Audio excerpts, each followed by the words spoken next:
छत्रपती संभाजीनगर. तिथे एका ठिकाणी एक महिला राहत होती. आता सध्या खूप उन्हाचं वातावरण, तापमान खूप वाढलेलं आहे आणि खूप ऊन आहे. तर मोठ्या प्रमाणात ऊन वाढल्यामुळे काय होतं, खूप गरम होतं आणि पत्र्याचे घर असतात तर जास्त गरम होतं. तर अंगावरचे कपडे काढून ती महिला निवांत झोपलेली होती. रात्रीचा टाईम होता.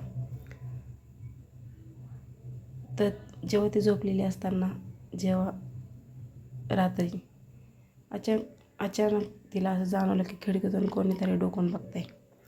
त्या महिलेला संशय आला की तिचा कोणीतरी व्हिडिओ काढतंय असं, कारण मोबाईलचा फ्लॅक्स लगेच लागतो व्हिडिओ काढताना. तिला समजलं आता नेमकी कुठं घडलं, कसं घडलं, आपण सगळं सविस्तर बघणार आहोत. पण अजूनही आपल्या चॅनलला सबस्क्राईब केलं नसेल, आपल्या चॅनलचं नाव आहे गुन्हेगारी क्राईम स्टोरी चॅनल, तर नक्की सबस्क्राईब करून घ्या. म्हणजे जो व्हिडिओ टाकेल त्याचं नोटिफिकेशन तुम्हाला भेटेल आणि माझे व्हिडिओ बघायला भेटतील. तुमचं एक लाईक, एक सबस्क्राईब आमच्यासाठी खूप महत्त्वाचं असतं. छत्रपती संभाजीनगर वेदांतनगर परिसरामध्ये घटना घडली. तर तिथेच ही एक महिला 6 मे 2024 रोजी मध्यरात्री स्वतःच्या अंगावरचे कपडे काढून झोपलेली होती.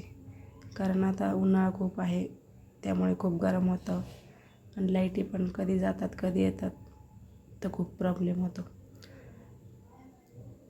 तर जेव्हा ती झोपली तर घरामध्ये कोणी नव्हतं. त्या महिलेने त्यामुळे ती झोपली होती कपडे काढून, कारण घरात कोणी नव्हतं. पण तिला कोणीतरी लपून पाहतंय, तिचा व्हिडिओ काढते किंवा फोटो काढते असं तिला जाणवलं खिडकीतून. तिने काय केलं, तिला कळलं कोणतरी आपलं फोटो काढला, व्हिडिओ काढला. तिथे जवळच पोलीस स्टेशनला गेली आणि तक्रार केली. तिच्या जवळच्याच एका नातेवाईकाचं नाव तिने सांगितलं. आता पोलीस तपास करत आहेत. महिलेच्या सांगण्यावरून पोलिसांनी तक्रार नोंदवून घेतलेली आहे. आता नेमकी फोटो कशासाठी काढला, व्हिडिओ कशासाठी काढला, की गैरवापर करणार आहे की तिला ब्लॅकमेल करणार आहे, आता पोलीस तपास करतच आहेत मित्रांनो.